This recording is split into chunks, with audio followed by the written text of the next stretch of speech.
कहानी कार्तिकेय की। एक शरीर में 6 जीव। युद्ध का देवता कहे जाने वाले कार्तिकेय ने दक्षिण भारत में अगस्त्य ऋषि की काफी मदद की थी। क्या कारण था कि शिव पुत्र कार्तिकेय कैलाश छोड़कर दक्षिण की तरफ चल पड़े?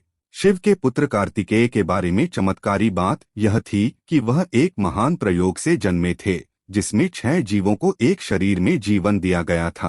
पहले भी इस तरह के कई प्रयोग हुए हैं, जहां एक ही शरीर में 2 योगी रहते थे। वे अलग अलग भाषाएं बोलते थे और उनके अस्तित्व का तरीका भी अलग होता था। यह कैसे हुआ, इसके बारे में एक लंबी चौड़ी कहानी है।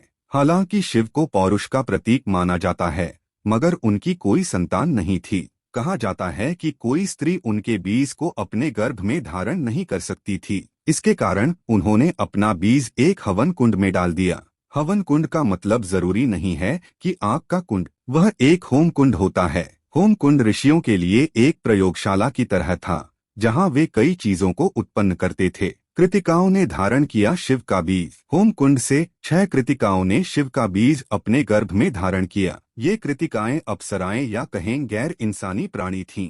वे इस धरती की नहीं थीं और उनकी क्षमता बहुत उच्च स्तर की थी। इसलिए शिव का बीज इन 6 कृतिकाओं ने धारण किया। उन्होंने 3.5 महीने तक उस बीज को गर्भ में धारण रखा। उसके बाद जीवन आकार लेने लगा और 6 भ्रूण विकसित हुए। इसके बाद कृतिकाओं को लगा कि यह बीज उनके लिए कुछ ज्यादा गर्म है और वे उसे और ज्यादा समय तक धारण नहीं कर सकती। चूंकि ये कृतिकाएं मुख्य रूप से एक आयाम से दूसरे आयाम में भ्रमण करती रहती थीं, इसलिए उनमें सृष्टि के किसी खास अंश के प्रति जिम्मेदारी की कोई भावना नहीं थी। इसलिए जाते समय उन्होंने इन बच्चों को अपने गर्भ से बाहर निकाल दिया। उस समय वे बीज से थोड़ी ज्यादा विकसित अवस्था में थे। फिर वे चली गईं। कार्तिकेय का जन्म। पार्वती खुद शिव के बच्चे को जन्म नहीं दे पाई थीं, इसलिए वह इसे व्यर्थ नहीं जाने देना चाहती थीं। उन्होंने इन 6 अल्पविकसित बच्चों को कमल के पत्तों में लपेटकर उनके विकास की स्थिति पैदा करने की कोशिश की। वह देख सकती थीं कि अलग अलग उनके बचने की संभावना बहुत कम है,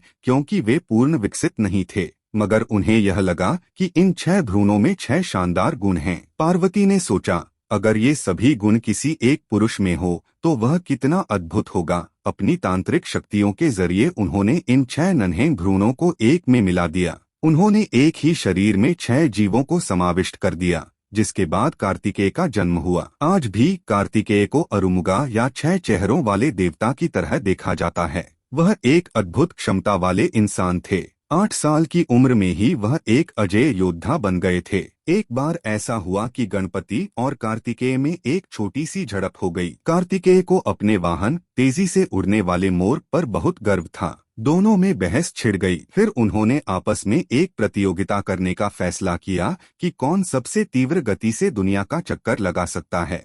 जो भी जीतेगा उसे माँ बाप से एक खास तरह का आम मिलेगा। हालांकि शिव को पौरुष का प्रतीक माना जाता है, मगर उनकी कोई संतान नहीं थी। कहा जाता है कि कोई स्त्री उनके बीज को अपने गर्भ में धारण नहीं कर सकती थी। इसके कारण उन्होंने अपना बीज एक हवन कुंड में डाल दिया। हवन कुंड का मतलब जरूरी नहीं है कि आग का कुंड। प्रतियोगिता शुरू हुई। कार्तिकेय अपने मोर पर उड़ चले। उन्होंने पूरी दुनिया का चक्कर लगाया, मगर जब वह लौटे तो देखकर हैरान रह गए कि गणपति वहीं बैठे थे।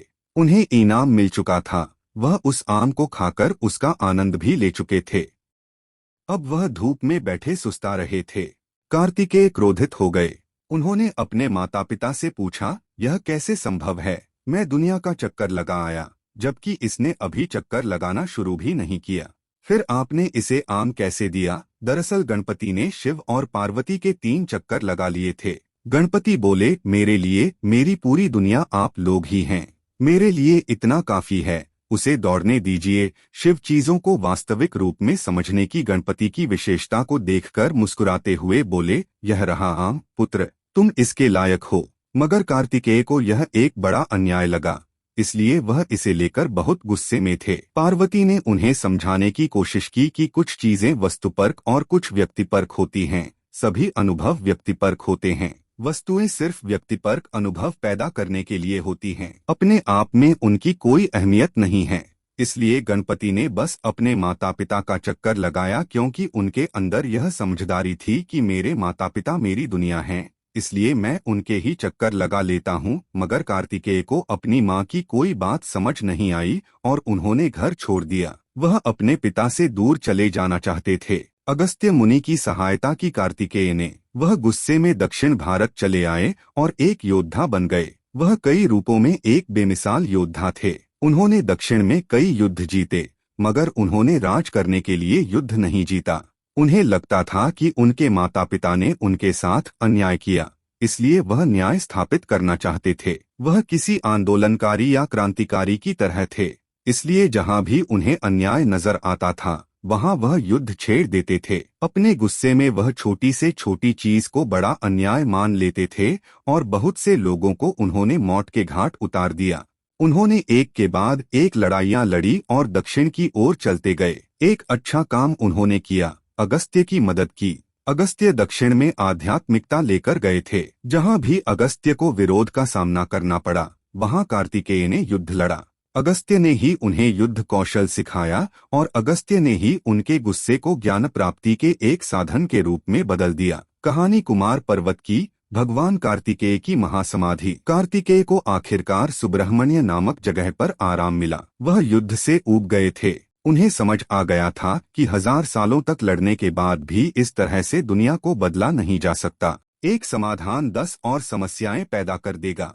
इसलिए उन्होंने सारी हिंसा छोड़ दी और अंतिम बार अपने तलवार को कर्नाटक के घाटी सुब्रह्मण्य में साफ किया। उन्होंने कुछ समय तक वहां ध्यान किया, फिर पहाड़ पर चले गए जिसे आज कुमार पर्वत के नाम से जाना जाता है। कर्नाटक में सुब्रह्मण्य को कुमार के रूप में जाना जाता है। कुमार का मतलब है पुत्र। शिव मुख्य देवता हैं और कुमार पुत्र हैं, इसलिए उस पहाड़ को कुमार पर्वत के नाम से जाना जाता है। उन्होंने उसके शिखर पर खड़ी मुद्रा में महासमाधि ली। योग परंपरा में एक बार जब योगी अपने जीवन के काम को पूरा कर लेते हैं तो वे अपनी इच्छा से शरीर को छोड़ देते हैं। यह आत्महत्या नहीं है, यह बस शरीर का त्याग है। ज्यादातर योगी बैठकर अपना शरीर छोड़ते हैं। यदि किसी वजह से शरीर इस बात की इजाजत नहीं देता तो वे करवट के बल लेटते हुए ऐसा करते हैं। मगर चूंकि कार्तिकेय एक महान योद्धा थे, उन्होंने खड़े खड़े अपना शरीर त्याग दिया। आमतौर पर लोग सुब्रह्मण्य के मंदिर में बस जाकर लौट आते हैं। मंदिर में कुछ खास नहीं है, मगर वह पर्वत बिल्कुल अलग है। वह शिखर प्राकृतिक दृश्यों के लिहाज से बहुत खूबसूरत जगह है और चोटी तक पहुंचने के लिए 15 से 20 किलोमीटर पैदल चढ़ाई करनी पड़ती है। कई साल पहले मैं लोगों के एक समूह के साथ वहां गया था और हमने चोटी तक का 3/4 रास्ता तय करने के बाद रात भर के लिए डेरा डाल दिया। हम अगली सुबह चोटी तक जाने वाले थे। जब हमने डेरा डाला तो हमने सोने के लिए एक छोटा सा तंबू तान लिया, मगर मैं वहां बैठ भी नहीं पा रहा था। मेरा शरीर अपने आप खड़ा हो जा रहा था, जिससे तंबू गिर जाता था। पूरी रात मैं बस खड़ा रहा। वह जगह इतनी शक्तिशाली है। उस जगह की ऊर्जा बेहद प्रबल और शक्तिशाली है। वह बिल्कुल एक अलग ही दुनिया है। अगर आप संवेदनशील हैं तो वह आज भी आपको जड़ से हिलाकर रख देता है। जब हमने डेरा डाला तो हमने सोने के लिए एक छोटा सा तंबू तान लिया, मगर मैं वहां बैठ भी नहीं पा रहा था। मेरा शरीर अपने आप खड़ा हो जा रहा था, जिससे तंबू गिर जाता था। पूरी रात मैं बस खड़ा रहा। वह जगह इतनी शक्तिशाली है। यह अनोखी घटना 15,000 साल से भी पहले हुई थी। हमें निश्चित तिथि नहीं मालूम, मगर वह जगह और उन्होंने वहां जो कुछ छोड़ा वे अब भी जीवंत हैं। इस पर्वत शिखर पर छोटे छोटे कुदरती पत्थर हैं जो सब 6 चेहरों की तरह तराशे हुए हैं। इन पत्थरों को शम्मुख लिंग कहा जाता है। इतने सालों से उनकी ऊर्जा वहां स्पंदित हो रही है कि पत्थरों ने भी धीरे धीरे खुद को 6 चेहरों का आकार दे दिया है।